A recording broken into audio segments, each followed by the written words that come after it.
Véritable success story de la radio Espace Guinée, les grandes gueules, détentrices des meilleurs scores radio en Guinée, de la meilleure émission talk show, a donné le créneau horaire du départ au bureau et du retour à la maison, récoltant depuis des années consécutives le titre d'émission la plus écoutée en Guinée, toutes catégories confondues. Un grand total de plus de 5 millions d'auditeurs ont été fidèles au talk show Les GG, diffusé jour après jour sur toutes les stations du réseau Adafo Média de 9h à 10h30, un exploit qui restera longtemps dans les annales de la bande FM en Guinée.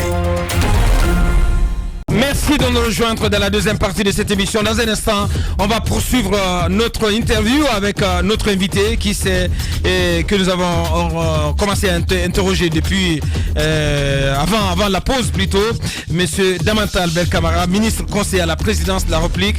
Il est en notre compagnie pour évoquer l'actualité, notamment celle liée à ce débat sur une nouvelle constitution en Guinée.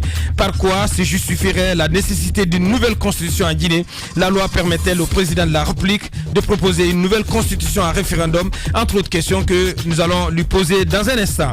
Et au téléphone, c'est M. Ibrahima Sori Makanera, juriste fédéral de l'UFR du côté de la France, donc qui va intervenir depuis Paris au téléphone dans cette émission. On revient à notre invité Mohamed. Justement, je vais donc embrayer sur ce dernier texto. Il y a donc 48 heures de cela, on a constaté la démission du ministre d'État, ministre de la Justice, garde des Sceaux. Alors la question que l'on se pose, c'est comment est-ce que en République on a pu mettre en branle un projet de réforme constitutionnelle sans mettre au centre des débats quand même le garde des Sceaux. Qu'est-ce qui s'est passé? Mais avant ça, je crois qu'il y avait quand même une question qui avait été... sur les réseaux sociaux. Une question de voilà, et c'est important parce que ça me permet également de m'adresser à quelqu'un de particulier. Mais en fait, effectivement, il y a un forum sur lequel nous nous exprimons et sur lequel j'émets des avis et je conseille à nos communicants d'adopter plutôt, on en reviendra justement donc à la démission du ministre, plutôt telle stratégie, telle communication qui nous arrange, c'est de bonne guerre, plutôt qu'une autre qui peut-être peut nous mettre en difficulté. Mais quand vous communiquez sur un réseau, il y a plus d'une centaine de personnes, vous attendez forcément à ce que d'une manière ou d'une autre, et tôt ou tard, ça se retrouve sur le débat sur la place publique. Donc c'est quelque chose qui est commun, que je fais régulièrement. Je veux juste avoir une pensée pour mon frère Fodé Oussou et je regrette qu'il ait pu être blessé par un terme que j'ai employé le concernant. Il a toujours été très courtois avec moi, mais pour le reste, j'assume complètement. Et c'est vrai que sur cette partie précise, il est plus en notre faveur d'analyser un texte juridique académique fait par M. Toubaz Oguinemou que laisser nos communicants se concentrer sur la démission du ministre. On sera bien amené à y parler tôt ou tard. C'est ce que je vais faire d'ailleurs avec Mara maintenant. Donc ça, c'était pour la parenthèse réseaux sociaux. S'agissant de la démission, en fait, tout réside du fait qu'on est dans un paradigme qui n'est pas le bon. Vous avez commencé l'émission en disant le président veut, vous dites comment on peut associer. Il n'y a pas de projet de constitution auquel un ministre doit participer. Il n'y en a pas. Donc, le ministre a menti dans sa lettre d'émission. Je ne dis pas qu'il a menti, vous lui demanderez. En disant qu'il n'a pas été associé à la rédaction de même le garde des Sceaux. Mais écoutez, le garde des Sceaux a donc menti. Analysons les faits. Nous sommes des officiels, des responsables de département avec des fonctions officielles. On agit sur des faits. Je ne dis pas qu'il n'en a pas parlé, peut-être qu'il en a parlé. Peut-être qu'il en a parlé avec le président, je n'en sais rien. Ce qui est sûr, c'est que ni vous, ni moi n'avions été soumis à un projet de constitution et encore moins à une volonté officielle affirmée par le président de la République de proposer une constitution. Je pense donc que, quelque part, la démission de mon grand frère, Sako, a été peut-être prématurée. On est des cadres, on a des engagements. Il n'est pas du RPG. Le RPG s'est engagé. Je comprendrais qu'un cadre du RPG aujourd'hui qui n'est pas d'accord avec ce projet de constitution dit non. C'est vrai qu'il y a des mouvements sociaux qui parlent de ça. Nous, le RPG, on n'était pas dedans. Maintenant que le RPG en parle, moi, je ne suis pas dedans, je démissionne. Oui. Je comprendrais qu'après que le président de la République dise je me suis saisi de toutes ces demandes, je décide effectivement de soumettre un projet de constitution, j'appelle telle et telle personne à en discuter, à en parler, je vais saisir l'Assemblée, que ceux qui sont du gouvernement, qui sont l'exécutif, qui ne sont pas d'accord, disent, à partir de ce moment-là, j'ai une volonté officiellement manifestée de changer de la Constitution, je ne suis plus dedans, je m'en vais. Alors, donc c'est en ça que je dis que je trouve que c'est prématuré, même si je respecte profondément la décision. C'est deux choses l'une. C'est soit le ministre de la Justice je ne veux pas employer le terme, a présenté un argument qu'il ne fallait pas parce que c'est pas vrai. Fallacieux. Voilà. Ou bien c'est parce qu'il a des raisons, mais qu'il veut cacher après, il nous met ceci. Qu'est-ce qui, vous penchez pour quelle solution? Est-ce qu'il a... De Cheikh Sako. Après, il n'y a pas eu de démenti. Non, parce que ce qui se passe, c'est que... Oui, mais c'est une accusation carrément qu'il porte à l'encontre du chef de l'État en disant, je vous ai dit de me dessaisir de mes fonctions. Je suis devant vous. Oui, mais on n'a pas justement. besoin de démentir quelque Oui, mais chose. lorsqu'il dit, vous ne m'avez pas associé à la rédaction de la nouvelle constitution, ça veut dire qu'il y a une nouvelle constitution qui est rédigée. C'est aussi clair que ça. Est-ce que ça révèle cela? Mais je vous ai dit tout à l'heure. Est-ce que ça révèle cela, monsieur? Est-ce que ça révèle cela? Est-ce que nous sommes d'accord au moins que la lettre révèle cela? Mara, je te regarde dans les yeux. Oui. Je n'ai pas vu de projet de nouvelle constitution, moi, dans mon temps. Je n'en ai pas vu. Alors, vous n'en avez pas vu? Vous pensez le ministre de la Justice capable? Cheikh Sako, peut-être que vous avez côtoyé. Mais la question n'est pas là. On parle de... Non, mais c'est important. Oui, alors, votre important, parce que vous dites votre déclaration solennelle. Votre déclaration solennelle, écoutez-moi bien. Quel est l'objet de votre déclaration solennelle? Je n'ai pas de réaction solennelle. La réaction solennelle est venue avant. Mais vous avez lu la déclaration. Vous avez vu à un moment donné dans cette déclaration où on dit face au projet que le président de la République ou telle personne nous a proposé, c'est pas écrit dans cette déclaration. Vous l'avez nulle part. Je peux concevoir que par information interposée, par suspicion, par déduction, vous estimiez qu'il existe un projet, d'accord. Je peux même. Il y a eu un discours. Ce n'est pas de la suspicion. Un discours c'est un ministre d'État par le parti majoritaire. Pas le dans lequel vous avez lu qu'il y avait une nouvelle constitution. Non, on a bien entendu. On relit la lettre si vous voulez, parce que là il est clair. On a eu des indices. Avant bien sûr cette déclaration. Maintenant je vais vous mettre à l'aise. On a bien écouté le président de la majorité présidentielle. Ordonnons les débats. Je vais vous mettre à l'aise. À supposer que ça existe. Je vous l'accorde que ça existe. Vous m'avez parlé de la démission du ministre de la Justice. C'est de ça qu'on parle. Je dis qu'en tant que cadre, vous êtes des journalistes, vous fonctionnez sur les faits et vous dites vous-même, les faits sont sacrés, les commentaires sont libres. Dans les faits, personne n'a vu un projet de constitution proposé par qui que ce soit officiellement, venant de l'exécutif. Personne. Mais oui, non, mais... Officieusement, vous n'en avez pas vu, moi je n'en ai pas. Donc Cheikh Sako a menti. Mais je ne sais pas, je dis, en tout cas nous qui parlons ici, nous qui prenons la parole, mais je dis encore, officiellement personne ne l'a vu. À supposer qu'il l'ait vu, ce qui l'intéresse, c'est le changement de constitution. Il dit qu'il est opposé. Monsieur le ministre, vous me regardez dans les yeux. Est-ce qu'une nouvelle constitution à date a été élaborée ou pas? Je dis que je n'en ai pas vu. Vous n'en avez pas vu, mais ça ne veut pas dire que ça n'a pas été fait. Oui, c'est votre vérité. On parle de la démission du ministre ou on parle de... Non, on parle du tout. C'est un lien. Non, ce n'est pas lié. Mais si. Ce n'est pas lié. Il motive sa démission par le fait qu'il soit personnellement opposé à toute modification et tout changement constitutionnel. Associé à la rédaction de ce texte. Ça, il est précis. C'est déjà contradictoire. Si vous êtes opposé à quelque chose, je ne vois pas pourquoi vous allez être associé à sa rédaction. Bon, c'est pas contradictoire.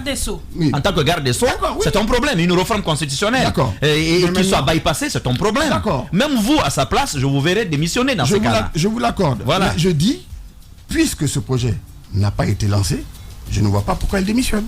Lancer, je pense que ce serait pas le bon terme. Ce serait pas le bon terme. Moi, je peux vous accorder que vous ne l'avez pas vu, que nous aussi dans ce studio, nous n'ayons pas encore vu cette fameuse constitution. Mais il y a quand même une série d'éléments. Ce n'est pas n'importe qui. C'est quand même le garde des Sceaux.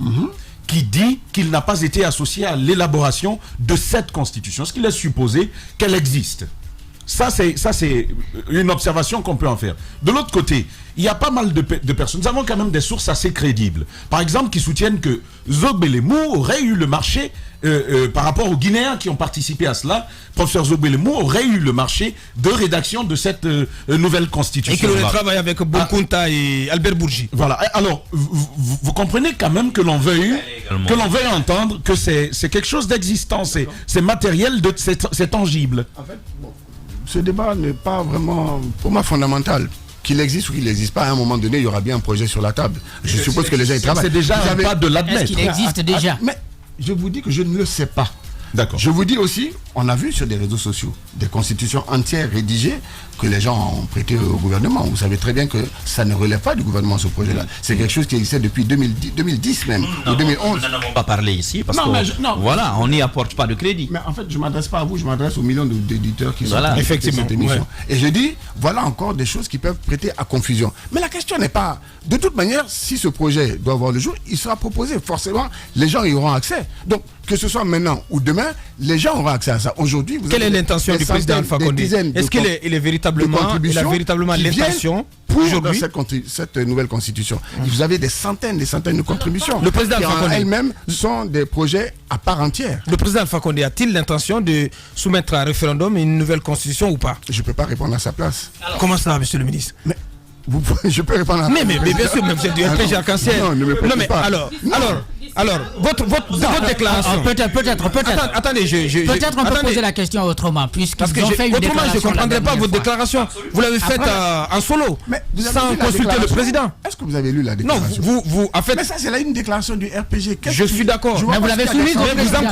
Vous encouragez le président. Vous encouragez le président. Vous l'avez pas soumise au président? Non. Vous encouragez plutôt. On n'a pas à le soumettre au président. Oui, mais vous encouragez le président à soumettre une nouvelle constitution. Oui. De quoi cela procède? De quel besoin? De quel besoin? Oui. D'avoir de nouveaux textes, une nouvelle constitution. Oui, mais par rapport à la réalité. Laver de toutes ces tares, de toutes les tares que celles qui existent maintenant. On ne peut pas la modifier? On peut la modifier, mais ça serait encore plus grave. Vous allez réviser un texte, donc le faire adopter par des représentants élus, le faire adopter par peut-être référendum, et qui va s'ajouter à un texte qui, lui, n'a pas été adopté par référendum et qui contient des tares. Ça, c'est le premier élément. Ça, c'est la révision. Ensuite, une révision concerne 1, 2 ou 3 articles. Les articles sont interdépendants. Je vous donne un exemple très simple. Si on décide demain que l'INDH ne doit plus exister parce que c'est une institution républicaine superflue. Ce qui devrait exister dans la nouvelle constitution. Attendez. Ouais. Vous l'éliminez. Ça veut dire que vous touchez à la Cour constitutionnelle, puisque la Cour constitutionnelle a dans sa composition 2 membres issus de l'INDH. Si vous... Voilà, donc vous reformulez. Voilà. Non, mais écoutez... Mais bien sûr. On parle d'un texte. C'est un moyen de travail que d'aller élaborer une nouvelle constitution. Est-ce que je peux terminer? Allez, on va le laisser aller. Allez-y. Donc vous venez de dire le thème, c'est un moyen de travail pour élaborer une nouvelle constitution. Je dis c'est un moyen de travail que d'aller élaborer une nouvelle constitution qui va s'avérer lourd. Je suis bien désolé, entendu. Ça c'est très grave et c'est du bricolage.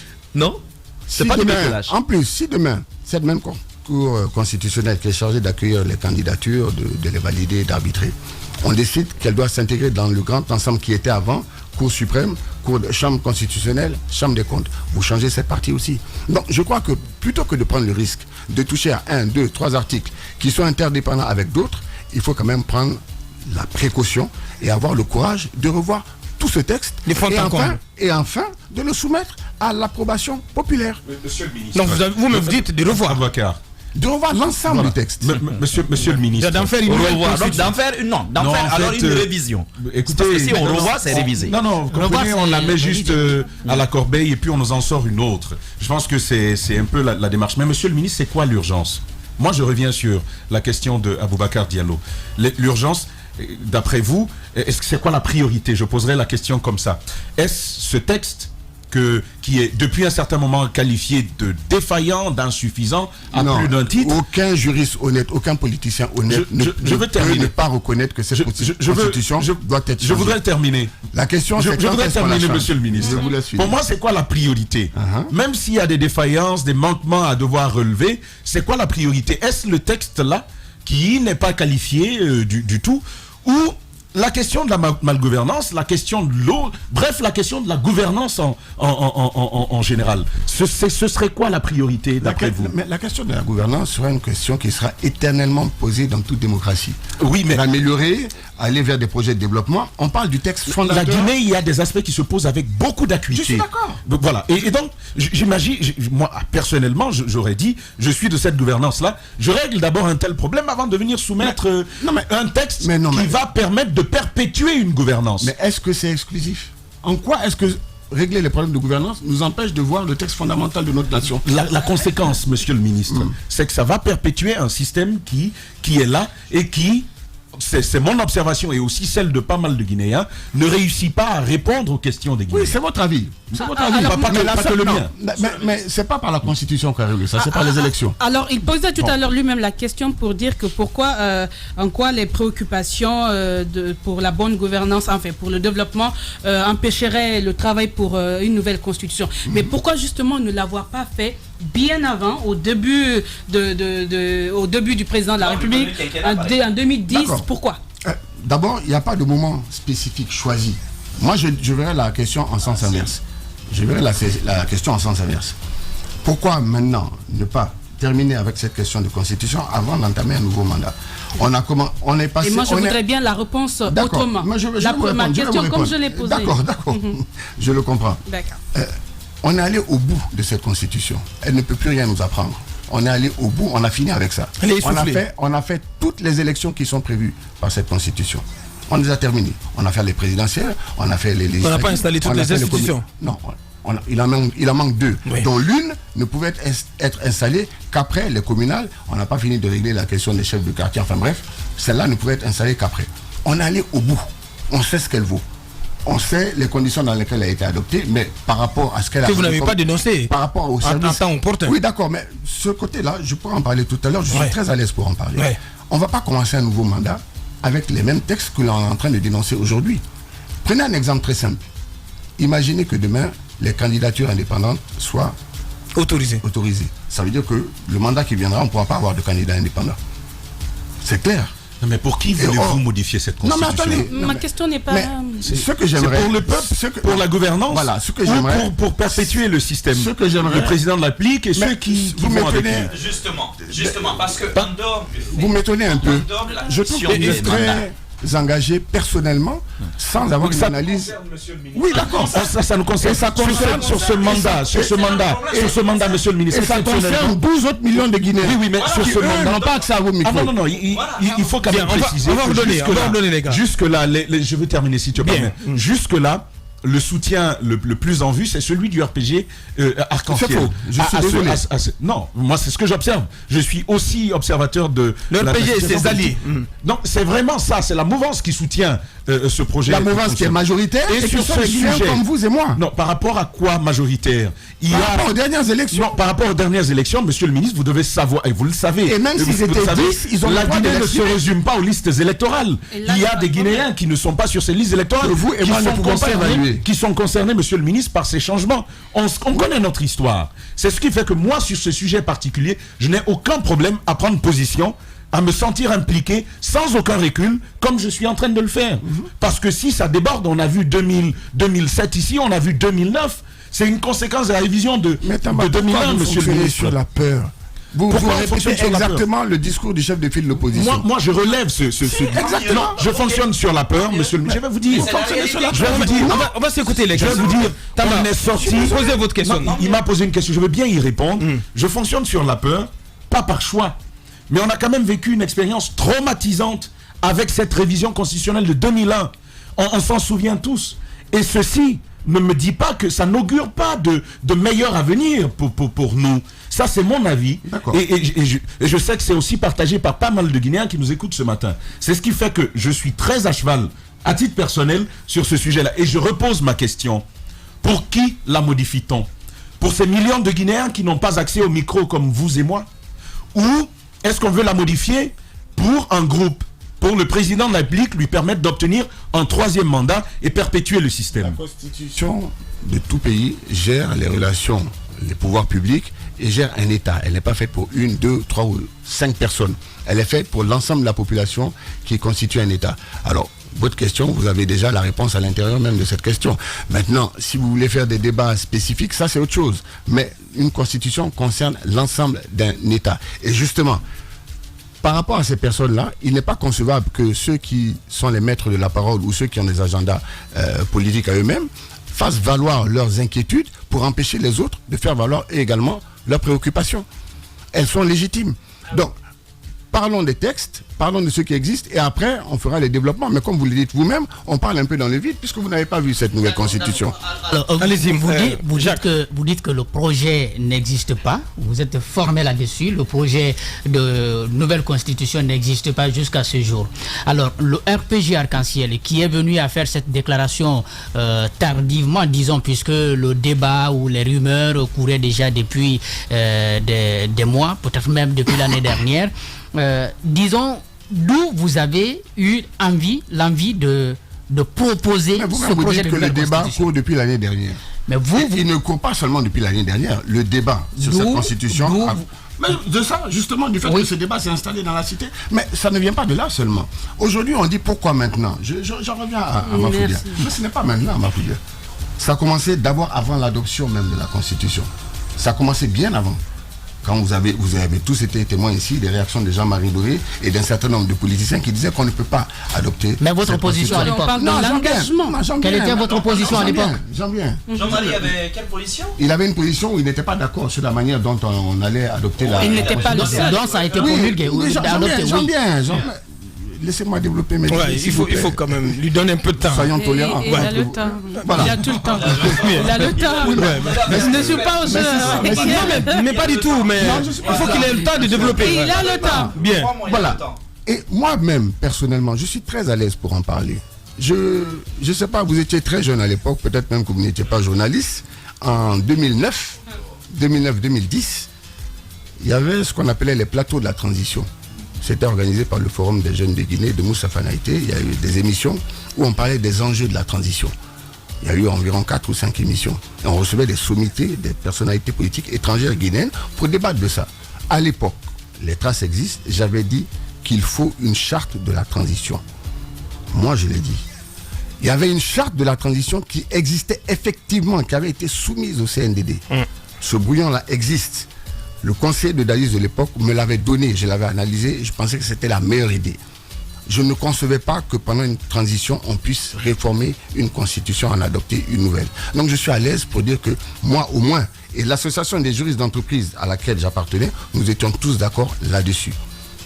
Nous, association des juristes d'entreprise de Guinée, qui réunissions tous les juristes de toutes les plus grandes entreprises de Guinée, on a demandé à faire partie du CNT. On ne nous a même pas répondu. Problème déjà de représentativité. C'est quand même les juristes des plus grandes entreprises. Donc, de ce point de vue-là, ne dites pas que c'est maintenant que le débat a commencé. Il a commencé depuis très longtemps. La constitution que vous voyez circuler sur les réseaux sociaux, vous la voyez circuler, elle existe depuis 2011, celle qui avait été faite par la Ligue des démocrates ou je sais pas. Vous avez aussi M. Ibrahima Sory Touré, depuis 2012-2010, qui est aujourd'hui à la Cour constitutionnelle, qui avait démonté toute cette constitution sur les réseaux sociaux.